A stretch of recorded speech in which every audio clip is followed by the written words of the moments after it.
Oxygen जो होती है ये गैस, ये फायर को सपोर्ट करती है। जैसे अगर आग जल रही है तो ऑक्सीजन आवश्यक है उसके लिए, अगर वहां पर ऑक्सीजन नहीं हुई तो आग जल नहीं पाएगी। Chemical reaction and equation, class 10 NCERT का पहला चैप्टर, और इस वाले चैप्टर से बहुत क्वेश्चन पूछे जाते हैं और बहुत कंफ्यूजिंग भी आप लोगों को लगता है। दोस्तों इस वीडियो में आप लोगों को पूरा चैप्टर आसानी से समझ में आ जाएगा और एग्जाम में आप लोगों का एक क्वेश्चन 100% आप लोगों को इससे पूछा जाएगा। तो हम लोग बिल्कुल पॉइंट टू पॉइंट पढ़ेंगे जिससे पूरा चैप्टर कंप्लीट हो जाए एक ही वीडियो में, बहुत कम समय में। अगर तैयार हो तो बिल्कुल यस आप लोग बोल दीजिए। तो पहले हम लोग यही समझते हैं कि सर केमिकल रिएक्शन यानी रासायनिक अभिक्रिया होती क्या है। दोस्तों बेसिकली केमिकल रिएक्शन एक प्रोसेस है, एक प्रक्रिया है जिसमें नए पदार्थ बनते हैं। ऐसी प्रक्रिया जिसमें नए पदार्थ बन रहे हैं उसे आप लोग बोलोगे केमिकल रिएक्शन यानी रासायनिक अभिक्रिया। एग्जांपल से समझते हैं। दोस्तों मैंने हाइड्रोजन गैस और ऑक्सीजन गैस को मिलाया, क्या बन गया? वाटर। क्या वाटर पहले था क्या? नहीं सर, अभी बना है, ये नया ही पदार्थ है। तो ऐसा प्रोसेस जिसमें कोई नया पदार्थ बनता है आप लोग बोलेंगे केमिकल इसको, इस प्रोसेस को बोलते हैं केमिकल रिएक्शन। तो आप लोग बोलेंगे यहां पर एक केमिकल रिएक्शन हुई है, रासायनिक अभिक्रिया हुई है। एक चीज और ध्यान रखेंगे कि दोस्तों जो नए सब्सटेंस यानी जो नए पदार्थ बनते हैं ना, इनकी प्रॉपर्टीज भी बिल्कुल न्यू होती है, अलग होती है, इनसे अलग होती है। सर एग्जांपल से समझाइए।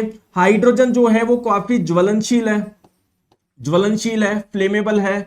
ऑक्सीजन जो होती है ये गैस, ये फायर को सपोर्ट करती है। जैसे अगर आग जल रही है तो ऑक्सीजन आवश्यक है उसके लिए, अगर वहां पर ऑक्सीजन नहीं हुई तो आग जल नहीं पाएगी।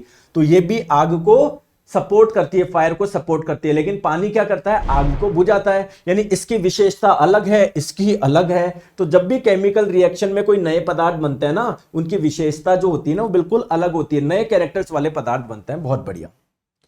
दूसरा एक एग्जांपल समझते हैं।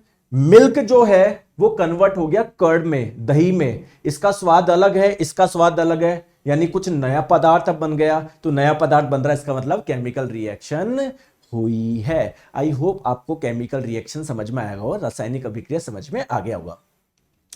नेक्स्ट बात करते हैं सर केमिकल इक्वेशन यानी रासायनिक समीकरण क्या होता है।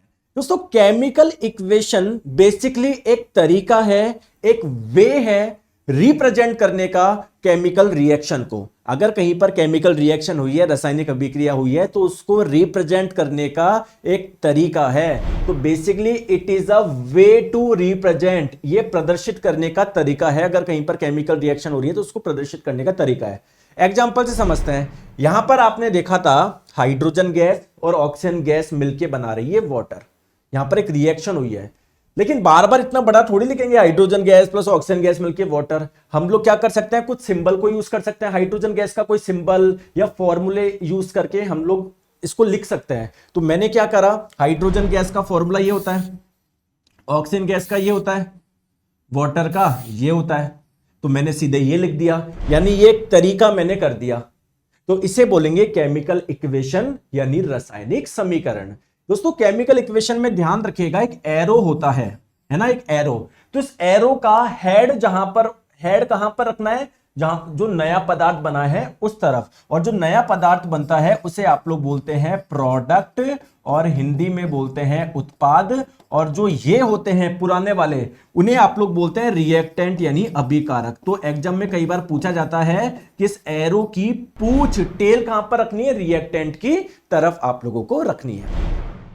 चलिए अब केमिकल रिएक्शन हुई है या नहीं हुई है हमको कैसे पता लगे, या जब भी केमिकल रिएक्शन होती है हम लोगों को क्या क्या चीज देखने को मिलेगी, ये हम लोग देखने वाले हैं। तो केमिकल रिएक्शन के कुछ कैरेक्टरिस्टिक देखते हैं कि जब भी केमिकल रिएक्शन होती है क्या क्या चीजें देख आप सकते हो। सबसे पहला चेंज इन कलर। जैसे मान लो कोई पदार्थ था उसका रंग ही बदल गया, यानी नया पदार्थ बन गया, एक नया प्रोडक्ट बन गया, यानी केमिकल रिएक्शन हुई है। फॉर्मेशन ऑफ गैस, कोई गैस का फॉर्मेशन हो रहा है, कोई गैस बन रही है, तब भी आप लोग बोलोगे यार कुछ रिएक्शन हुई है यहां पर। ठीक है। चेंज इन टेम्परेचर, मान लो बहुत ज्यादा हीट रिलीज हुई तो आप बोलोगे यार कुछ रिएक्शन हुई है यहां पर। ठीक है। फॉर्मेशन ऑफ प्रेसिपिटेट, अवक्षेप का निर्माण। अवक्षेप को किसको बोलते हैं? जो घुलता नहीं है। मान लो प्रोडक्ट में दो चीज बनी है, एक तो वाटर प्लस साथ में कुछ वो वाटर में घुल ही नहीं रहा, तो एक प्रेसिपिटेट बन गया, एक अवक्षेप बन गया। तो आप लोग बोलेंगे कि यार प्रेसिपिटेट बना है तो ये जरूर कोई रिएक्शन हुई है। एक है चेंज इन स्टेट। पहले आप लोगों का मान लीजिए सॉलिड स्टेट में था, अब कुछ लिक्विड बन गया, कुछ गैस बन गया, स्टेट ही चेंज हो गई, तो आप लोग बोलेंगे यार यहां पर केमिकल रिएक्शन हुई है।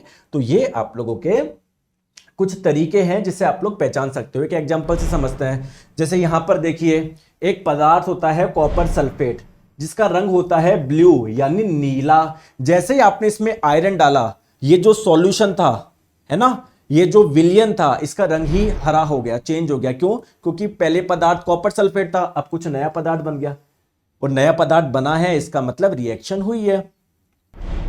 जैसे मान लीजिए दोस्तों, जिंक की रिएक्शन जब सल्फ्यूरिक एसिड से कराते हो तो यहां पर एक गैस बनती है, तो अगर गैस बन रही है तो आप लोग बोल दोगे यहां पर रिएक्शन हुई है। अभी एक एक रिएक्शन को हम लोग देखेंगे आगे। जैसे पानी में जब आप लोग कैल्शियम ऑक्साइड डालते हो, जिसे क्विक लाइम के नाम से भी जानते हैं, बिना बुझा हुआ चूना, जो जैसे डालते हो बहुत ज्यादा हीट रिलीज होती है इस वाले में, तो हीट रिलीज हो रही है तो आप लोग बोल देना कि यार यहां पर कोई केमिकल रिएक्शन हुई है। प्रेसिपिटेट यहां पर दोस्तों, जैसे बेरियम क्लोराइड एक एक्विसियस, एक जलीय विलयन था। जलीय विलयन का मतलब क्या है? पानी में बेरियम क्लोराइड आपने घोल रखा था, बेरियम क्लोराइड का जलीय विलयन था। सिमिलरली सोडियम सल्फेट, पानी में सोडियम सल्फेट आपने घोल रखा था, सोडियम सल्फेट का जलीय विलयन था। जब दोनों लिक्विड को मिलाया, दोनों जलीय विलयन को मिलाया, तो आप लोगों को एक और जलीय विलयन मिला सोडियम क्लोराइड का, लेकिन साथ में कुछ ऐसा पदार्थ मिला, ऐसा सॉलिड मिला, ऐसा ठोस मिला जो कि उसमें घुल नहीं रहा था। तो अगर कुछ ऐसी चीज बन रही है, प्रेसिपिटेट बन रही है, अवक्षेप बन रहा है, तब भी आप लोग बोलोगे केमिकल रिएक्शन हुआ है। सेम दोस्तों यहां पर देखो, वाटर से आपको मिला हाइड्रोजन प्लस ऑक्सीजन। यहां पर वाटर लिक्विड स्टेट में था, ये गैस स्टेट में आपको पदार्थ मिले, यानी यहां पर भी कोई रिएक्शन हुई है। आई होप आपको समझ में आ गया होगा। बहुत बढ़िया। अब बात करते हैं कि केमिकल इक्वेशन जो एक तरीका था किसी केमिकल रिएक्शन को रिप्रेजेंट करने का, ये दो टाइप की होती है। एक बैलेंस यानी संतुलित, और एक अनबैलेंस यानी असंतुलित। आइए मैं आप लोगों को समझाता हूं। जैसे अभी मैंने बताया था हाइड्रोजन और ऑक्सीजन मिलकर बना रहे थे वाटर, ठीक है, तो इसके लिए आपने इक्वेशन लिखी थी, ठीक है। तो इक्वेशन दो टाइप की होती है, अनबैलेंस और बैलेंस। अनबैलेंस में क्या है, आपने सिंपल बता दिया, ठीक है। हाइड्रोजन गैस का आप लोगों को पता है सिंबल क्या होता है या फॉर्मूला क्या होता है, ये H2 होता है, लिख दिया। ऑक्सीजन का ये होता है, वाटर का ये होता है, लिख दिया। लेकिन क्या ये बैलेंस है क्या? लेफ्ट में हाइड्रोजन के मान लीजिए कितने एटम है, कितने एटम है? 2 है, राइट में भी 2 है। लेफ्ट में ऑक्सीजन के 2 एटम है, राइट में केवल 1 है, तो ये बैलेंस नहीं है। क्या ये वाली बैलेंस है क्या? लेफ्ट में टोटल हाइड्रोजन के देखो, ये हाइड्रोजन का ये सिंबल होता है, तो यहां पर 2 एटम है और आगे 2 से मल्टीप्लाई हो रहा है, 2 इंटू 2 4। लेफ्ट में 4 है, राइट में भी 4 है। लेफ्ट में ऑक्सीजन के 2 है, राइट में कितने हैं? देखो ये पूरा आपका 2 से मल्टीप्लाई हो रहा है, तो ओ भी हो रहा है क्या? तो ऑक्सीजन के भी 2 है, तो ये बैलेंस है। आप लोगों के मन में क्वेश्चन आएगा कि सर बैलेंसिंग करनी क्यों है? समीकरण को, रासायनिक समीकरण को संतुलित क्यों करना है, या वाई बैलेंसिंग मैटर, इतना मैटर करती है क्या सर? बिल्कुल, क्योंकि दोस्तों एंटोनी लेवोजियर साहब ने एक लॉ दिया था, एक नियम दिया था। नियम किसको बोलते हैं? लॉ, जो हर जगह आपको देखने को मिलेगा। तो इन्होंने बताया, एक नियम दिया जिसे law of conservation of mass बोलते हैं, द्रव्यमान के संरक्षण का नियम बोलते हैं। इन्होंने बताया कि जब भी कोई केमिकल रिएक्शन होगी, जब भी कोई रासायनिक अभिक्रिया होगा, क्लियर, तो उसमें जो मास होगा ना, टोटल द्रव्यमान, वो कांस्टेंट रहेगा। इसका मतलब रिएक्टेंट मान लो 100 ग्राम है, तो जो प्रोडक्ट बनेगा वो भी 100 ग्राम ही होगा। ऐसा नहीं है ये 100 ग्राम है तो ये 120 ग्राम बन जाए, या ये 100 ग्राम है तो 80 ग्राम बन जाए। तो जितना द्रव्यमान आपके रिएक्टेंट का है, अभिकारक का है, उतना ही प्रोडक्ट का होगा। तो इसका मतलब आपको बैलेंस करना पड़ेगा, क्योंकि यहां पर क्या है, 2 हाइड्रोजन के एटम है, राइट में भी 2 गए, यानी हाइड्रोजन के एटम का जितना द्रव्यमान इधर था उतना ही इधर है। लेकिन यहां पर 2 एटम, ऑक्सीजन के यहां पर 1 ही है, तो यहां पर द्रव्यमान कम हो गया। तो फिर लॉ ही आपने गलत कर दिया। तो आप लोगों को पता है लॉ हमेशा सही होता है, तो इसलिए हम लोगों को इक्वेशन को बैलेंस करनी पड़ेगी, संतुलित करनी पड़ेगी। और ऐसी इक्वेशन जो बैलेंस नहीं है, अनबैलेंस है, उसे हम लोग स्केलेटल इक्वेशन के नाम से भी जानते हैं, कंकाल समीकरण के नाम से भी जानते हैं। Very good. चलिए अब देखते हैं कि सर इक्वेशन को बैलेंस कैसे करें। बहुत आसान है। जैसे एक इक्वेशन मैं लिख देता हूं यहां पर, है ना, जो कि एक रिएक्शन को रिप्रेजेंट कर रही है कि वाटर में जब हमने आयरन डाला, ये वाटर और आयरन को मिलाया, तो हमको मिला Fe3O4 प्लस हाइड्रोजन। क्या ये बैलेंस है क्या, मुझे बताओ, चेक करते हैं, आ जाओ। देखो हमारे पास में कौन कौन से एलिमेंट हैं इस पूरी इक्वेशन में, आयरन है, हाइड्रोजन है और ऑक्सीजन है। लेफ्ट में आयरन के कितने एटम है, केवल एक एटम है। राइट में कितने हैं, इस सेट प्रोडक्ट में देखो जो प्रोडक्ट बना वहां पर आयरन के कितने हैं, 3 है। हाइड्रोजन के लेफ्ट में कितने हैं, 2 है। राइट में कितने हैं, राइट में भी 2 है। ऑक्सीजन के लेफ्ट में कितना है, 1। राइट में कितने हैं, 4 है। क्या ये इक्वेशन बैलेंस है क्या, नहीं। देखिए हाइड्रोजन के तो लेफ्ट में जितने हैं राइट में भी उतने हैं, लेकिन आयरन के और ऑक्सीजन के बैलेंस नहीं है। आपको बैलेंस करना पड़ेगा ना, कैसे करें, सिंपल से मुझे बताओ यार। यहां पर 4 है, यहां पर 1 ही है, तो आप इसको भी 4 बना लो, तो 4 से मल्टीप्लाई कर लीजिए, 4 से मल्टीप्लाई कर लीजिए, क्या दिक्कत है। यानी ऑक्सीजन आप लोग 4 कर रहे हो, तो गलती से इधर 4 मत कर देना, तो आप तो फॉर्मूला ही चेंज कर दोगे। अरे हमारा पदार्थ ये था H2O, अगर आपने यहां पर लगा दिया एक अलग ही पदार्थ बना दिया, पता नहीं कौन सा पदार्थ, तो ये होता भी नहीं होता। तो आप कैसे करोगे, ऐसे नहीं करोगे, पहले इसको बक्से में बंद कर लो, इसमें कोई चेंज नहीं करना है आपको, जो भी करना है आगे पीछे करो। तो मैंने इधर 4 लगा दिया, जैसे ही आपने इधर 4 लगा दिया तो लेफ्ट में तो ऑक्सीजन के 4 हो गए, राइट में भी 4, मजे आ गए। लेकिन अब हाइड्रोजन जो पहले 2 था, अब वो भी कितना हो गया, 4 इंटू 2 8 हो गया। तो वो भी कितना हो गया, 2 इंटू मतलब 4 इंटू 2 कितना हो गया, 8 हो गया। यानी राइट में अब हाइड्रोजन कितने रह गए, 2 रह गए, तो इसको भी 8 करना पड़ेगा। तो मैं इधर क्या कर दूं, 4 से मल्टीप्लाई कर दूं, 4 से मल्टीप्लाई कर दूं। तो 4 से जैसे मैंने मल्टीप्लाई किया, इसको जैसे 4 से मल्टीप्लाई किया, ये कितने हो गए, 8 हो गए। बात करते हैं आयरन, राइट में 3 है, लेफ्ट में 1 ही है, तो क्या करेंगे, लेफ्ट में 1 ही है तो उसको 3 करने के लिए 3 से मल्टीप्लाई कर दो, ये भी 3 हो जाएगा, तो लगा दो, 3 लगा दो। तो ये आप लोगों की इक्वेशन बैलेंस होगी। क्या यही बनेगी क्या, 3Fe plus 4H2O, Fe3O4 plus 4H2। अब आप लोगों की ये इक्वेशन जो है वो बैलेंस है। ध्यान रखिएगा दोस्तों, यहां पर रिएक्टेंट या प्रोडक्ट में, जैसे मान लो यहां पर 2 प्रोडक्ट बने, एक तो Fe3O4, तो इसमें कोई चेंज नहीं करना, डब्बा लगा लेना। हाइड्रोजन, इसमें कोई चेंज नहीं करना, डब्बा लगा लेना। इसमें कोई चेंज नहीं करना, डब्बा लगा लेना। इसमें कोई चेंज नहीं करना, डब्बा लगा लेना। जो करना है आगे पीछे करो। आपने मान लो इधर को चेंज कर दिया, हाइड्रोजन 2 की जगह 4 करना, अगर आपने इधर लगा दिया ना तो ये फॉर्मूला ही अलग हो जाएगा, ऐसा कोई पदार्थ होता ही नहीं है। बात समझ में आ गई, तो बहुत आसान है। नेक्स्ट हम लोग चलते हैं कि सर केमिकल इक्वेशन जो कि रिप्रेजेंट करती है किसी केमिकल रिएक्शन को, तो हम इसको और इंफॉर्मेटिव कैसे बना सकते हैं, और जानकारीपूर्ण कैसे बना सकते हैं कि इस इक्वेशन बहुत सारी चीजें बता दें हम लोगों को। तो आइए मैं कुछ तरीके बताता हूं जिससे केमिकल इक्वेशन को हम लोग मोर इंफॉर्मेटिव बना सके, मतलब वो और ज्यादा हम लोगों को जानकारी दे पाए उस रिएक्शन के बारे में। सर कैसे बना सकते हैं, सबसे पहले आप लोग कैसे बना सकते हो, जो रिएक्टेंट है, अभिकारक है और उत्पाद है, उसकी अवस्था बता के, उसकी स्टेट बताकर। दूसरा तरीका क्या है, अगर वो रिएक्शन किसी स्पेसिफिक कंडीशन में हो रही हो कि हम लोगों को टेम्परेचर इतना चाहिए, इस दौरान प्रेशर इतना चाहिए, या इस दौरान इस वाले कैटेलिस्ट उत्प्रेरक की उपस्थिति में ही ये रिएक्शन होगी, तो उनके बारे में बता के। और बताइए हीट का अगर कुछ एक्सचेंज हो रहा है तो उसके बारे में बता के। सर एग्जांपल बताएंगे, जैसे यहां पर देखो हाइड्रोजन और ऑक्सीजन की रिएक्शन से बना वाटर। अगर आप लोग सिंपल ये लिख देते हैं, सिंपल ये लिख देते हैं जो कि एक बैलेंस इक्वेशन है, तो इक्वेशन तो बैलेंस है, लेकिन अभी आपको ज्यादा इंफॉर्मेशन नहीं मिल रही कि यार यहां पर जो H2O मिला वो लिक्विड स्टेट में मिला या गैस स्टेट में मिला। तो अगर जैसे मैं L लिख दूंगा तो काफी डाउट क्लियर हो गए।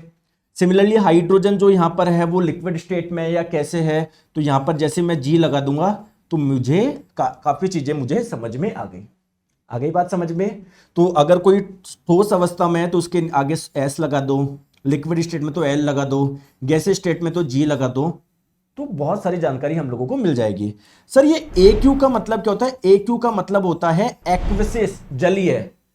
जैसे पानी में, जैसे फॉर एग्जांपल NaCl के आगे लिखा हुआ है AQ, इसका मतलब क्या है, क्या NaCl लिक्विड स्टेट में है क्या, इसका मतलब ये नहीं है। इसका मतलब ये है कि पानी में आपने NaCl को घोल रखा है। यही बात समझ में। तो आप लोग ये स्टेट बता के काफी इंफॉर्मेटिव आप लोग बना सकते हो। दूसरा, अगर कोई रिएक्शन किसी पर्टिकुलर स्पेसिफिक कंडीशन में होती हो तो वो कंडीशन बताइए, ठीक है। जैसे नाइट्रोजन, ठीक है, जैसे यहां पर देखिए, पूरा ध्यान आप लोग यहां पर रखिए, नाइट्रोजन और हाइड्रोजन की रिएक्शन से बनता है अमोनिया। लेकिन ये वाली रिएक्शन बहुत हाई प्रेशर पे होती है, 200 एटमॉस्फेरिक प्रेशर, यानी नॉर्मल जितना एटमॉस्फेरिक प्रेशर होता है उससे 200 गुना प्रेशर पे, इस टेम्परेचर पे होती है, बहुत हाई टेम्परेचर पे होती है। और इस वाली रिएक्शन में एक कैटलिस्ट की यूज होती है, आयरन का कैटलिस्ट, उत्प्रेरक किसको बोलते हैं, जो रिएक्शन की रेट को चेंज कर दे, या तो बहुत फास्ट कर दे या कम कर दे। जनरली हम लोग यूज करते हैं फास्ट करने के लिए, ठीक है। तो इसकी प्रेजेंस में ही होती है ये। तो आप लोग इसको एरो के ऊपर लिखिए या नीचे लिखिए, जितनी भी स्पेसिफिक कंडीशन है। तो हम लोगों को देखो भी इक्वेशन से कितनी सारी चीजें पता पड़ गई।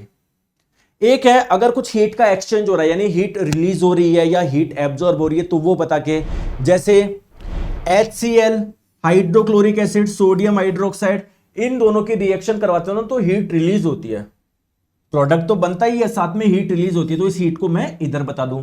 या किसी रिएक्शन में अगर हीट एब्जॉर्ब हो रही है, जैसे मान लो A को जब आपने हीट दिया तो आपको मिला B प्लस C, तो हीट अगर एब्जॉर्ब हो रही है तो उसको लिख के बता दो, कोई दिक्कत नहीं है। रिलीज हो रही है तो उसको इस साइड बता दो, प्रोडक्ट साइड। तो इन छोटी छोटी चीजों से आप लोग इक्वेशन को और भी ज्यादा इंफॉर्मेटिव बना सकते हो। चलिए अब बात करते हैं, सर केमिकल रिएक्शन तो बहुत सारी होती है, टाइप बताओ। तो जितनी भी केमिकल रिएक्शंस होती है उसको हम लोग कुछ टाइप में डिवाइड कर सकते हैं। एक होती है आप लोगों की कॉम्बिनेशन रिएक्शन, संयोजन अभिक्रिया। अगर कोई दो रिएक्टेंट या दो से ज्यादा रिएक्टेंट मिलके एक प्रोडक्ट बनाए तो ऐसी रिएक्शन को बोलते हैं कॉम्बिनेशन रिएक्शन। एक होती है डीकंपोजिशन, अपघटन। अगर कोई एक रिएक्टेंट, एक अभिकारक मिलके दो या दो से ज्यादा प्रोडक्ट बनाए तो उसको बोलेंगे अपघटन अभिक्रिया। एक होती है सिंगल डिस्प्लेसमेंट, एकल विस्थापन, या सिंपली डिस्प्लेसमेंट रिएक्शन बोल सकते हो, जिसमें कोई डिस्प्लेस हो जाए, कोई विस्थापित हो जाए। जैसे मान लो ये ए बी बैठे थे, सी की रिएक्शन करवाई,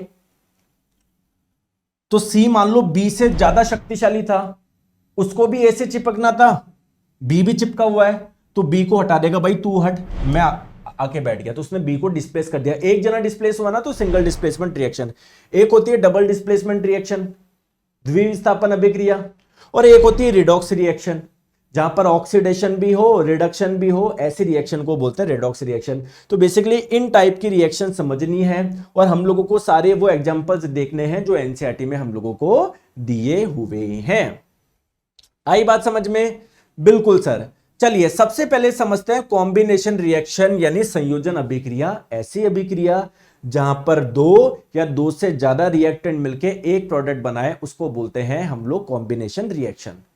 सर एग्जांपल्स बताइए। ऐसे तो दोस्तों लाखों करोड़ों एग्जांपल है, लेकिन हम लोगों को केवल वो वाले एग्जांपल्स देखने हैं जो एनसीईआरटी में दिए हुए हैं, जिससे हम लोगों को कंफ्यूजन ना हो।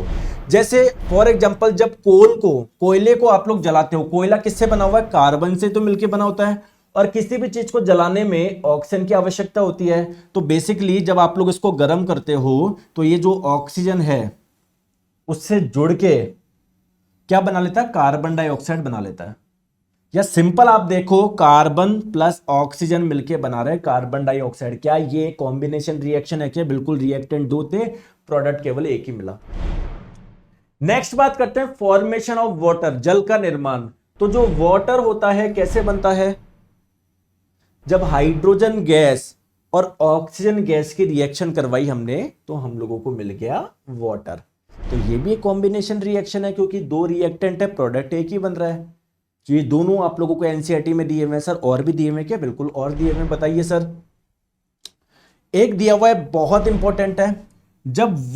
जब कैल्शियम ऑक्साइड, जिसे आप लोग क्विक लाइम के नाम से जानते हैं और हिंदी में जिसे बिना बुझा हुआ चूना भी बोलते हैं, बिना बुझा हुआ चूना, ठीक है, बिना बुझा हुआ चूना, जब आप लोग इसको पानी में डाल देते हैं तो आपको जो बनता है प्रोडक्ट वो बनता है कैल्शियम हाइड्रोक्साइड, जिसे स्लैग्ड लाइम, बुझा हुआ चूना भी बोलते हैं। तो यहां पर दो रिएक्टेंट थे, प्रोडक्ट एक ही बना। तो ये कैसी है आप लोगों की, कैसी रिएक्शन है? कॉम्बिनेशन रिएक्शन है, संयोजन अभिक्रिया, साथ में इस वाली रिएक्शन में बहुत हीट भी रिलीज होती है। तो ऐसे रिएक्शन अगर इसमें कुछ हीट रिलीज हो रही हो तो उसे एक्सोथर्मिक के नाम से भी जानते हैं। एक्सोथर्मिक भी है ये। एक्सोथर्मिक बोले तो उष्माक्षेपी भी है, उष्माक्षेपी भी है ये। आई बात समझ में? और एग्जांपल बताएंगे, बहुत फेमस है ये दोस्तों। मैग्नीशियम का आपने एक रिबन लिया, रिबन का मतलब मान लो मैग्नीशियम का एक टुकड़ा लिया, उसको जला रहे हो। तो जब मैग्नीशियम को आप जब जलाते हो, जब उसको हीट दे रहे हो, तो वो क्या करता है, इस एयर में जो ऑक्सीजन प्रेजेंट है उससे साथ मिलकर क्या बना लेता है, मैग्नीशियम ऑक्साइड बना लेता है। बहुत इंपॉर्टेंट रिएक्शन है। और जब आप लोग मैग्नीशियम को, जैसे मान लीजिए ये मैग्नीशियम का टुकड़ा था, आप जला रहे हो, तो मैग्नीशियम ऑक्साइड जो बनता है ना, वो नीचे से राख के रूप में आ जाता है। राख के रूप में व्हाइट कलर का पाउडर होता है, ये व्हाइट कलर का पाउडर होता है। और जब मैग्नीशियम आप लोगों का जलता है, जो फ्लेम का कलर होता है वो कैसा होता है आप लोगों का, बिल्कुल चमकदार, बिल्कुल चमकदार लौ के साथ ये जलता है, बिल्कुल चमकदार लौ के साथ में ये जलता है। क्लियर है? आई बात समझ में? तो यहां पर भी देखो, दो रिएक्टेंट मिलके एक प्रोडक्ट बना रहे हैं, तो ये कॉम्बिनेशन रिएक्शन है। एक रिएक्शन और है, जब कार्बन मोनोऑक्साइड और हाइड्रोजन गैस जुड़ते हैं तो ये बनाते हैं CH3OH। ये है आप लोगों का मैथिल एल्कोहल, या जिसे मेथेनॉल भी बोलते हैं। ये रिएक्शन बहुत हाई प्रेशर पे होती है, इतने प्रेशर पे। तो ये भी एक कॉम्बिनेशन रिएक्शन का एग्जाम्पल है। तो मेरे प्यारे दोस्तों, मैंने आपको कुछ एग्जाम्पल दिए हैं, याद रख सकते हो। 7 एग्जाम्पल है, 7 याद रख लो। एग्जाम में पूछ लिया जाएगा बताइए किस प्रकार की अभिक्रिया है, तो आप लोग इजीली बता सकते हैं ये कॉम्बिनेशन रिएक्शन है, रासायनिक अभिक्रिया है। आई बात समझ में? चलिए नेक्स्ट बात करते हैं डीकंपोजिशन रिएक्शन, अपघटन अभिक्रिया। ऐसी अभिक्रिया जहां पर एक रिएक्टेंट से दो या दो से ज्यादा प्रोडक्ट बन जाए, मतलब वो टूट रहा है और किसी को तोड़ने के लिए आप लोगों को क्या चाहिए, उसको एनर्जी देनी पड़ेगी ना। हो सकता है आप लोग उसको गर्म कर रहे हो, उसको हीट दे रहे हो सकता है उसको करंट दे रहे हो सकता है उसको सूर्य के प्रकाश में रख दिया हो, क्योंकि सूर्य के प्रकाश में भी तो एनर्जी होती है। तो उसका डीकंपोजिशन अलग अलग टाइप से हो सकता है। सबसे पहले हम लोग बात करेंगे थर्मल डीकंपोजिशन की, यानी ऊष्मीय वियोजन की या ऊष्मीय अपघटन की। अगर हीट दे रहे हो और हीट से अगर कोई दो या दो से ज्यादा प्रोडक्ट में टूट रहा है तो इसको बोलेंगे थर्मल डीकंपोजिशन। ठीक है? तो थर्मल डीकंपोजिशन ऐसा डीकंपोजिशन है, ऐसा अपघटन है जो कि हीट देने पर या कोई हीट को एब्जॉर्ब करके अगर टूट रहा है तो इसको बोलेंगे थर्मल डीकंपोजिशन। सर एग्जांपल बताया, वो वाले एग्जांपल आप लोगों को ध्यान रखना है जो एनसीईआरटी में आप लोगों को दिए हुए हैं। सबसे पहला कैल्शियम कार्बोनेट, जो कि एक सब्सटेंस है, एक पदार्थ है। जब हम लोग इसको हीट देते हैं, जब हम लोग इसको गर्म करते हैं तो ये टूट जाता है किसमें, कैल्शियम ऑक्साइड में प्लस कार्बन डाइऑक्साइड में। तो एग्जाम में अगर ये रिएक्शन दी जाए और पूछी जाए कि बताइए ये किस प्रकार की रिएक्शन है, तो आप लोग बोल सकते हो डीकंपोजिशन रिएक्शन या अपघटन अभिक्रिया। या आप लोगों को ये भी पूछ सकता है कि कैल्शियम कार्बोनेट को जब हम लोग हीट करते हैं तो कौन से दो प्रोडक्ट मिलते हैं, कैल्शियम ऑक्साइड जो कि सॉलिड स्टेट में मिलता है और कार्बन डाइऑक्साइड। सर और एग्जांपल बताइए जो एनसीईआरटी में दिया हुआ है, बहुत फेमस एग्जांपल लेड नाइट्रेट। इसका नाम है सब्सटेंस का, इस पदार्थ का लेड नाइट्रेट। जब इसको गर्म करते हैं तो 3 प्रोडक्ट मिलते हैं, एक तो लेड ऑक्साइड, एक nitrogen dioxide plus oxygen gas. और ये जो नाइट्रोजन डाइऑक्साइड होती है ना, ये भूरे रंग की गैस होती है, ब्राउन रंग की गैस होती है। तो इस बार आप लोगों के ग्रुप डी में पूछा गया था 2022 के कि लेड नाइट्रेट को गर्म करने पर एक गैस मिलती है भूरे रंग की, बताओ कौन सी होती है, नाइट्रोजन डाइऑक्साइड होती है। ऑक्सीजन का तो कोई कलर होता नहीं और ये गैस नहीं है, ये सॉलिड है। या कई बार पूछ लेगा लेड नाइट्रेट को गर्म करने पे बताओ कौन से 3 प्रोडक्ट बनते हैं, तो आप लोगों को ध्यान रखना है 3 प्रोडक्ट बनते हैं। एनसीईआरटी में नेक्स्ट आप लोगों को दिया हुआ है सोडियम हाइड्रोजन कार्बोनेट, या जिससे सोडियम बाई कार्बोनेट भी बोलते हैं। इसका दोस्तों कॉमन नेम बेकिंग सोडा भी है या खाने का सोडा भी है। क्लियर है? तो जब आप लोग इसे हीट करते हैं, जब गर्म करते हैं, तो आपको मिलता है सोडियम कार्बोनेट प्लस आपका H2O प्लस CO2। तो एग्जाम में पूछा जा सकता है ये किस प्रकार की रिएक्शन है, या आप लोगों का जब सोडियम हाइड्रोजन कार्बोनेट जब टूटेगा, डीकंपोज होगा, तो क्या प्रोडक्ट मिलेंगे। ये 3 रिएक्शन आप लोगों को ध्यान रखनी है। चलिए नेक्स्ट डीकंपोजिशन का टाइप है फोटोलिसिस। लिसिस का मतलब होता है टूटना, फोटो का मतलब लाइट, लाइट के प्रेजेंस में। जैसे सन की जो लाइट होती है, सूर्य का जो प्रकाश होता है, उसमें तो एनर्जी होती है, तो इस एनर्जी से कोई टूट जाए तो इसको बोलेंगे फोटो डिकम्पोजिशन या फोटोलिसिस। ठीक है, तो जब सनलाइट के प्रेजेंस में अगर कोई टूट रहा है, डिकम्पोजिशन हो रहा है किसी को, तो उसको बोलेंगे फोटोलिसिस। दो एग्जांपल एनसीईआरटी में दिए हुए, ध्यान रखना। जब आप लोग सिल्वर क्लोराइड को सनलाइट की प्रेजेंस में रख दोगे तो ये आपका डीकंपोज हो जाएगा, अपघटन इसका हो जाएगा और आप लोगों को मिलेगा सिल्वर प्लस क्लोरीन गैस। बहुत फेमस एग्जांपल है। सिमिलरली सिल्वर ब्रोमाइड, ये भी एक पदार्थ होता है, इसको भी आप लोग रख दोगे तो ये भी टूट जाएगा, सिल्वर प्लस ब्रोमीन।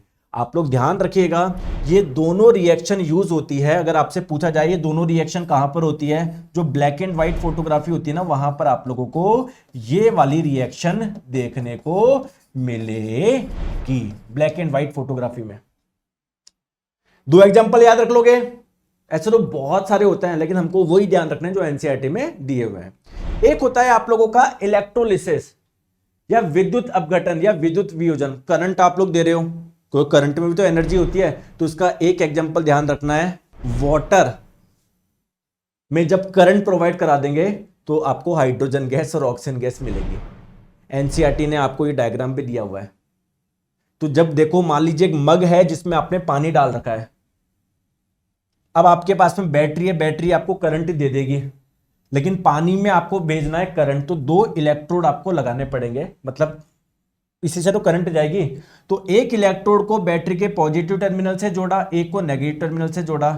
जिसको बैटरी के पॉजिटिव टर्मिनल से जोड़ते हैं उस वाले को आप लोग बोलते हैं क्या, एनोड, और जिसको नेगेटिव टर्मिनल से जोड़ते हैं उस वाले को आप लोग बोलते हैं कैथोड। तो बस आप लोग ये ध्यान रखिएगा, जब वाटर में करंट प्रोवाइड करी तो आपको मिला हाइड्रोजन प्लस ऑक्सीजन। अगर आप लोगों से पूछा जाए हाइड्रोजन गैस कहां पर मिलती है, एनोड पे मिलती है या कैथोड पे, तो कैथोड पे तो मिलेगी आपको हाइड्रोजन गैस और ऑक्सीजन गैस मिलेगी आपको एनोड पे। ध्यान रखिए, बहुत इंपॉर्टेंट है। नेक्स्ट टाइप का रिएक्शन डिस्प्लेसमेंट रिएक्शन, विस्थापन अभिक्रिया, या जिसको सिंगल डिस्प्लेसमेंट रिएक्शन भी बोल सकते हैं। अगर आप लोग ये रिएक्शन समझना चाहते हैं तो आप लोगों के लिए पहले ये ध्यान रखना पड़ेगा कि हर एलिमेंट की रिएक्टिविटी अलग अलग होती है, किसी की ज्यादा किसी की कम। तो आप लोगों को यहां पर समझिए, जैसे पोटेशियम ज्यादा रिएक्टिव है सोडियम से, सोडियम ज्यादा रिएक्टिव है कैल्शियम से। ये एनसीईआरटी में टेबल दी हुई है, ये आप लोग ध्यान रखो। इसमें देखो मेजरली मेटल्स की रिएक्टिविटी आपको दर्शाई गई है, कौन सा मेटल ज्यादा रिएक्टिव, कौन सा मेटल कम रिएक्टिव। आप लोग बोलेंगे सर बीच में हाइड्रोजन क्या कर रहा है, आपको पता तो होना चाहिए ना, कौन हाइड्रोजन नॉन मेटल है, अधातु है, आपको पता तो होनी चाहिए कौन सी ऐसी मेटल है जो हाइड्रोजन से ज्यादा रिएक्टिव है, कौन सी ऐसी है जो हाइड्रोजन से कम रिएक्टिव है। इसको याद करने की एक ट्रिक बता दूं, और ये बहुत इंपॉर्टेंट, अगर ये आपको समझ में आ गई, ये सीक्वेंस याद रख लिया तो आपका एग्जाम में कुछ गलत हो ही नहीं सकता। जैसे एक लड़का है जिसको लोग बोलते थे क्या, जैबरा जैबरा। अब वो बोल रहा है कि यार भाई मुझे जैबरा मत बोला करो क्योंकि मुझे वो पसंद है, मुझे बोला करो मैं स्मार्ट लड़का हूं। ठीक है, तो एक ट्रिक याद रखिए आप लोग, क्या, please stop calling me zebra, please stop calling me a zebra, please मुझे जैबरा बुलाना बंद करो, please stop calling me a zebra. I like her, मैं उसे पसंद करता हूं यार, मुझे मत बुलाओ zebra, please stop calling me a zebra, I like her. Call me, मुझे किस नाम से बुलाओ, कॉल मी स्मार्ट गाय, मैं स्मार्ट गाय हूं।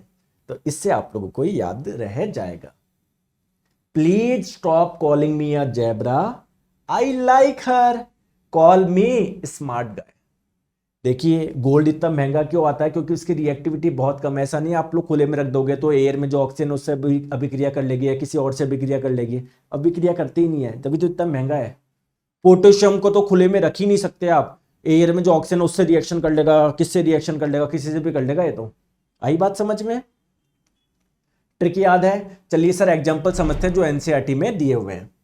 एनसीईआरटी में रिएक्शन दिया हुआ है कि कॉपर सल्फेट की रिएक्शन जब आपने आयरन से करवाया तो क्या होगा। देखिए कॉपर सल्फेट जो होता है ना, ये पदार्थ है जो ब्लू कलर का होता है, और दोस्तों ये आयरन का सिंबल है, जैसे आपने कॉपर सल्फेट में आयरन डाला, सॉल्यूशन विलियन का कलर ही चेंज हो गया, हरा हो गया, इसका मतलब नया पदार्थ बन गया। वो नया पदार्थ क्या था? आयरन सल्फेट था, और कॉपर आपका अलग हो गया।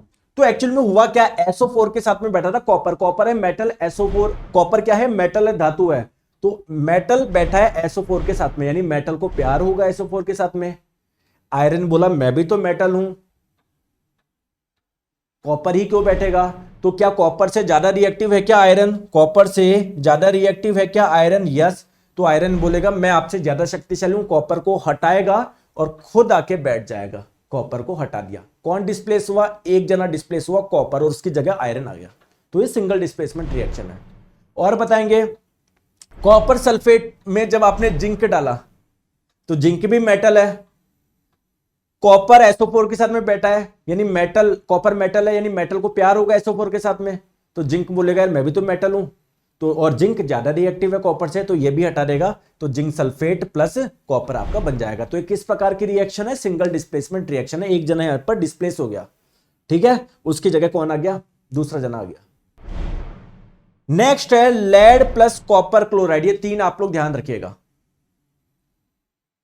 तो कॉपर क्लोरीन के साथ में बैठा हुआ, कॉपर एक मेटल हो सकता है, मेटल को प्यार हो क्लोरीन से,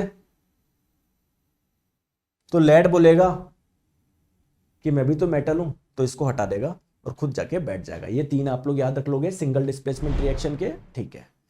नेक्स्ट बात करते हैं डबल डिस्प्लेसमेंट रिएक्शन, विस्थापन अभिक्रिया। डबल डिस्प्लेसमेंट रिएक्शन उसको बोलेंगे जहां पर दो जने डिस्प्लेस हो, लेकिन इसको टेक्निकली अगर हम लोग देखें एग्जैक्ट क्या है, तो ये रिएक्शन आप लोगों की ऐसी रिएक्शन जहां पर नए कंपाउंड बनते हैं, और किससे बनते हैं? आयन के एक्सचेंज से। एग्जाम में पूछा जाता है ऐसी कौन सी रिएक्शन है जहां पर आयन का एक्सचेंज होता है, आयन का आदान प्रदान होता है, वो डबल डिस्प्लेसमेंट रिएक्शन होती है। एग्जांपल से समझा दूंगा, टेंशन मत लो।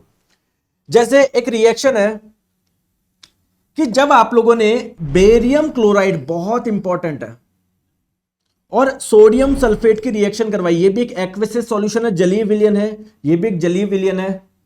तो जब आप लोगों ने बनाया, दोनों को मिलाया, तो बना सोडियम क्लोराइड, और साथ में एक सब्सटेंस और बना बेरियम सल्फेट, जो कि इसमें घुलनशील नहीं था, इसलिए सॉलिड स्टेट है, ये घुलनशील नहीं है, तो इसको बोलेंगे प्रेसिपिटेट, अवक्षेप। ऐसे रिएक्शन जिसमें प्रेसिपिटेट बनता है उसको प्रेसिपिटेट रिएक्शन भी बोलते हैं, अवक्षेपन अभिक्रिया वो भी बोलते हैं। तो ये अवक्षेपन अभिक्रिया भी है। अब सर मुझे समझाओ कहां पर आयन का एक्सचेंज हुआ, मुझे तो कुछ समझ ही नहीं आया। आइए मैं आपको समझाता हूं। देखिए दोस्तों, यहां पर सोडियम सल्फेट में सोडियम, और बेसिकली सोडियम पे कैसा चार्ज है? Na+, और ये SO4-2, ये दोनों आपस में जुड़े हुए थे, पॉजिटिव नेगेटिव, पॉजिटिव नेगेटिव को अट्रैक्ट करता है ना। और BaCl2 में Ba+2+ और Cl-, जब किसी पे कोई चार्ज होता है, आवेश होता है, उसको बोलते हैं आयन। तो एक तो ये आयन था, एक ये आयन था, ये दोनों जुड़े हुए थे। इस वाले में एक ये आयन था, एक ये आयन था, दोनों जुड़े हुए थे। बाद में हुआ क्या? NaCl बन गया, यानी जो सोडियम आयन पहले इसके साथ में बैठा हुआ था, अब वो किसके साथ में बैठ गया? इसके साथ में बैठ गया, और यहां पर बना BaSO4। यानी जो पहले बेरियम आयन पहले क्लोरीन आयन के साथ में बैठा हुआ था, वो इसके साथ में जाके बैठ गया, तो आयन का एक्सचेंज हो गया ना। तो ये है आपकी डबल डिस्प्लेसमेंट रिएक्शन। एक एग्जांपल दिया हुआ है, ये ध्यान रखना, एक ही तो याद रखना, एक भी याद नहीं रख पा रहे क्या? क्लियर है? बात करते हैं रिडॉक्स रिएक्शन के। दोस्तों रिडॉक्स रिएक्शन उसको बोलते हैं जहां पर ऑक्सीडेशन भी हो, रिडक्शन भी हो। तो पहले समझते हैं ऑक्सीडेशन क्या है, रिडक्शन के, और फिर रिडक्शन क्या है, फिर दोनों एक साथ होंगे तो समझ लेंगे रिडॉक्स रिएक्शन हुई है। तो पहले ऑक्सीडेशन को समझते हैं, ठीक है। तो अगर किसी से इलेक्ट्रॉन का लॉस हो रहा है तो आप लोग बोलोगे उसका ऑक्सीडेशन हुआ है, या अगर किसी में ऑक्सीजन जुड़ रहा है तो आप लोग बोलेंगे उसका ऑक्सीडेशन हुआ है, या किसी से हाइड्रोजन हट रहा है या कोई हाइड्रोजन लॉस कर रहा है तो आप लोग बोलेंगे उसका ऑक्सीडेशन हुआ है। एग्जांपल से समझेंगे, डोंट वरी। और जस्ट इसका उल्टा, अगर किसी में इलेक्ट्रॉन जुड़ रहे हैं, कोई इलेक्ट्रॉन गेन कर रहा है तो आप लोग बोलेंगे उसका रिडक्शन हुआ है। किसी से ऑक्सीजन हट रहा है तो आप लोग बोलेंगे उसका रिडक्शन हुआ है। किसी में हाइड्रोजन जुड़ रहा है तो आप लोग बोलेंगे उसका रिडक्शन हुआ है। सर एग्जांपल से समझाइए। आइए मैं एग्जांपल से समझाता हूं। जो आपको एनसीईआरटी में दिया हुआ है।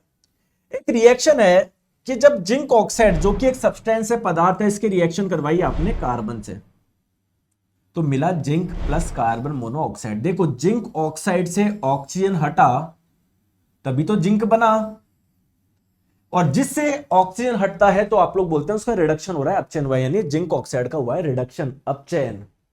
कार्बन में ऑक्सीजन जुड़ा तभी तो कार्बन मोनोऑक्साइड बना, यानी कार्बन का क्या हुआ है, ऑक्सीडेशन हुआ है, ऑक्सीकरण हुआ है। तो इस रिएक्शन में ऑक्सीडेशन भी हो रहा है, रिडक्शन भी हो रहा है, यानी ये रिडॉक्स रिएक्शन है। और एग्जांपल बताइए जो एनसीईआरटी में दिया हुआ है। कॉपर ऑक्साइड की रिएक्शन करवाई जब आपने हाइड्रोजन गैस से, तो मिला आप लोगों को कॉपर प्लस वाटर। तो कॉपर ऑक्साइड से ऑक्सीजन हटा होगा तभी तो कॉपर बना है, तो कॉपर ऑक्साइड से ऑक्सीजन हटा है यानी इसका रिडक्शन हुआ है। और H2 में ऑक्सीजन जोड़ा है तभी तो H2 बना है, तो यहां पर हाइड्रोजन का क्या हुआ है, ऑक्सीडेशन हुआ है। तो ऑक्सीडेशन रिडक्शन दोनों एक साथ हुए हैं, तो आप लोग बोलेंगे यहां पर रिडॉक्स रिएक्शन है। एक एग्जांपल और दिया हुआ है एनसीईआरटी में कि जब मैग्नीज ऑक्साइड की रिएक्शन HCl से कराए तो MnCl2 बना, वाटर बना, क्लोरीन बना। और समझ ही नहीं आ रहा कैसे यहां पर रिडॉक्स रिएक्शन है, किसका तो ऑक्सीडेशन हुआ, किसका रिडक्शन हुआ, समझ ही नहीं आया। आइए समझते हैं। मैंने एक चीज और बताई थी, अगर किसी से इलेक्ट्रॉन का लॉस हो रहा है या किसी में इलेक्ट्रॉन जुड़ रहा है तो इससे भी ऑक्सीडेशन रिडक्शन डिसाइड होता है। आइए इस रिएक्शन को, जो समझ में नहीं आता आप लोग बस सीधे रट लेते हो कि एक प्रकार की रिडॉक्स रिएक्शन है, इस वाली रिएक्शन को थोड़ा सा डिटेल में समझते हैं। देखो यहां पर पहले मेरी बात को ध्यान से समझो, है ना, रटो मत। ऑक्सीजन का एटॉमिक नंबर होता है 8, यानी इसके एटम में प्रोटॉन की संख्या है 8, और जितने प्रोटॉन होते हैं उतने इलेक्ट्रॉन होते हैं, इलेक्ट्रॉन भी 8 है। तो ऑक्सीजन के एटम में टोटल 8 इलेक्ट्रॉन है, पहली कक्षा में 2 आ सकते हैं, बचे हुए 6 इलेक्ट्रॉन अगली कक्षा में चले जाएंगे। क्या ये स्टेबल है क्या? नहीं, क्योंकि इसके बाह्यतम कक्षा में 8 नहीं है। ये स्टेबल कैसे होगा? जैसे इसके पास में 2 इलेक्ट्रॉन आ जाएंगे स्टेबल हो जाएगा, और जब किसी पे 2 इलेक्ट्रॉन आते हैं तो इस पे 2 नेगेटिव चार्ज भी आ जाएगा। यानी ऑक्सीजन स्टेबल कैसे होगा? इसके पास में कहीं से 2 इलेक्ट्रॉन आ जाए। यहां पर मैग्नीज के साथ में 2 ऑक्सीजन बैठे हुए हैं, एक ऑक्सीजन को 2 इलेक्ट्रॉन की आवश्यकता थी, 2 को 4 की आवश्यकता होगी, तो जरूर वो 4 दिए किसने होंगे? मैग्नीज ने दिए होंगे। और जब भी कोई इलेक्ट्रॉन डोनेट करता है तो उस पर आता है पॉजिटिव चार्ज, यानी यहां पर बेसिकली ये Mn+4 है। ये सेम चीज अगर हम लोग बात करें क्लोरीन की, क्लोरीन का इलेक्ट्रॉनिक कन्फिगरेशन होता है ये 2,8,7। क्या ये स्टेबल है क्या? नहीं, क्योंकि इसके आउटर मोस्ट में 7 नहीं है, 8 नहीं है, 7 ही है। इसको 1 इलेक्ट्रॉन चाहिए, और जब भी कोई 1 इलेक्ट्रॉन ग्रहण करेगा उस पर 1 नेगेटिव चार्ज आ जाएगा, यानी Cl- स्टेबल हो जाएगा। Cl- स्टेबल है, और स्टेबल कैसे हुआ? क्लोरीन ने 1 इलेक्ट्रॉन ग्रहण करा। तो अगर एक क्लोरीन इसके साथ में जुड़ा हुआ है तो जरूर इसने 1 इलेक्ट्रॉन डोनेट किया होगा, यानी यहां पर H+ है। ठीक है, अब मेरी बात को ध्यान से समझो प्लीज। इसकी बात करो, मैग्नीज ऑक्साइड की बात करो, ठीक है, और यहां पर HCl की बात करो। दोस्तों HCl में क्लोरीन की ऑक्सीडेशन स्टेट क्या है? -1। मैग्नीज ऑक्साइड में मैग्नीज की क्या है? +4 है, मैंने आपको बताया। अब जब MnCl2 बना तो क्लोरीन को 1 इलेक्ट्रॉन चाहिए होता है, तो 2 क्लोरीन अगर इसके साथ में जुड़े हुए हैं तो मैग्नीज ने 2 इलेक्ट्रॉन दिए होंगे, यानी यहां तो +2 चार्ज आया होगा, तो यहां पर इसकी ऑक्सीजन स्टेट क्या है? +2। Cl2 जब 2 जुड़ते हैं ना तो ऑक्सीजन स्टेट होती है 0। तो देखो इसकी ऑक्सीडेशन स्टेट हो गई +4 से +2, यानी कुछ माइनस हुआ है। माइनस चार्ज कब आता है? मैं इसमें +4 में -2 जोड़ दूं तभी तो +2 आएगा। माइनस चार्ज कब आता है? जब कोई इलेक्ट्रॉन ग्रहण करता है, और जब भी कोई इलेक्ट्रॉन ग्रहण करता है, रिसीव करता है, तो आप लोग बोलते हैं उसका रिडक्शन हुआ। तो यहां पर रिडक्शन हुआ है किसका? मैग्नीज का। यहां पर देखो HCl में क्लोरीन की ऑक्सीडेशन स्टेट थी -1, अगर इसमें +1 जोड़ दूं तो 0 हो जाएगा ना। तो प्लस कब आता है? जब कोई इलेक्ट्रॉन डोनेट करता है, लॉस करता है, ग्रहण करता है जब नेगेटिव चार्ज आता है, जब लॉस करता है पॉजिटिव चार्ज आता है। और जब भी इलेक्ट्रॉन का लॉस होता है इसका मतलब ऑक्सीडेशन हुआ, तो यहां पर ऑक्सीडेशन भी हुआ है। तो इसलिए यहां पर ये क्या है? कि रिडॉक्स रिएक्शन है, क्योंकि रिडक्शन भी हुआ है, ऑक्सीडेशन भी हुआ है। आई बात समझ में? चलिए सर डेली लाइफ में ऑक्सीडेशन बताओ ना, कहां कहां होता है? ऑक्सीडेशन का मतलब ऑक्सीजन का जुड़ना। एग्जांपल बताओ। जैसे कोरोजन जो होता है ना, वो भी एक ऑक्सीडेशन का ही एग्जाम्पल है। कोरोजन क्या है? जब भी आप लोग किसी मेटल को फ्लेम में रख दोगे ना, तो वो एयर में जो ऑक्सीजन है उससे रिएक्शन कर लेगी, या एयर में कोई मॉइस्चर है तो उससे रिएक्शन कर लेगी और अपने आप को डैमेज कर लेगी। इस प्रोसेस को बोलते हैं कोरोजन। ठीक है, तो यहां पर भी तो ऑक्सीडेशन होता है, कुछ कुछ मेटल ऑक्सीजन को अपने से जोड़ लेती है। जैसे एक एग्जांपल बताता हूं मैं, जो आयरन पे रस्ट लगती है, कैसे लगती है? आयरन को जब आप खुले में रख दोगे ना, तो एयर में जो ऑक्सीजन प्रेजेंट है उससे रिएक्शन कर लेगी, एयर में जो वाटर वेपर प्रेजेंट है उससे रिएक्शन करके कुछ नया पदार्थ बना लेगी, जो कि रेडिश ब्राउन कलर का होता है। इसी प्रोसेस को तो बोलते हैं रस्ट। तो रस्ट भी तो एक ऑक्सीडेशन का एग्जाम्पल है। और बताओ, कॉपर को जब आप लोग खुले में रख दोगे तो कॉपर क्या करता है? एयर में जो कार्बन डाइऑक्साइड प्रेजेंट है वो, एयर में जो ऑक्सीजन प्रेजेंट है वो जो वाटर है उससे रिएक्शन करके बना लेता है copper hydroxide plus copper carbonate. और इस कॉपर कार्बोनेट के बनने की वजह से इसका रंग क्या हो जाता है? हरा हो जाता है। तो अगर कॉपर का कोरोजन हो रहा है, कॉपर का संसारण हो रहा है, तो ये भी तो एक ऑक्सीडेशन का एग्जांपल है, क्योंकि ऑक्सीजन जुड़ रही है यहां पर भी कॉपर में। क्लियर है सर? और बताएंगे ना कुछ? और बताए? और बताता हूं सर। पहले तो बताओ, कोरोजन से बचने के कुछ उपाय है क्या? दोस्तों, आप लोग क्या कर सकते हो? पेंट लगा सकते हो मेटल पे, या गैल्वेनाइजेशन प्रोसेस यूज कर सकते हो। गैल्वेनाइजेशन प्रोसेस क्या होता है? किसी मेटल पे जिंक की कोटिंग कर देना, क्योंकि जिंक काफी कम रिएक्टिव होता है। क्लियर है? तो वो आपका ओरिजिनल मेटल बच जाएगा। इलेक्ट्रोप्लेटिंग, ये कुछ मेथड है जिससे कोरोजन से बचा जा सकता है। और डेली एग्जांपल बताइए सर ऑक्सीडेशन का। जब आप लोग ऑयल वाले फूड को खुले में रख दोगे, ऑयल में क्या होता है? बहुत मात्रा में फैट होता है, तो ये ऑक्सीजन को अपने से जोड़ के एयर में जो ऑक्सीजन है उससे अभिक्रिया करके कुछ और ही प्रोडक्ट बना लेता है, जो काफी बदबू होती है जिसमें। इस प्रोसेस को बोलते हैं रेंसिडिटी। तो अगर कहीं पर रेंसिडिटी हो रही है, ये भी एक ऑक्सीडेशन का ही क्या है? एग्जाम्पल है। सर अब रेंसिडिटी से कैसे बचा जाए? एंटीऑक्सीडेंट ऐड कर दीजिए। एंटीऑक्सीडेंट क्या होता है? फ्री ऑक्सीजन को खत्म करता है। आप लोग फूड को एयर टाइट कंटेनर में रख दीजिए, जिससे एयर अंदर आ ही नहीं पाए। तो एयर नहीं होगी तो ऑक्सीजन भी अंदर नहीं आ पाएगी। ऑक्सीजन जुड़ेगी कैसे? फैट से, वसा से।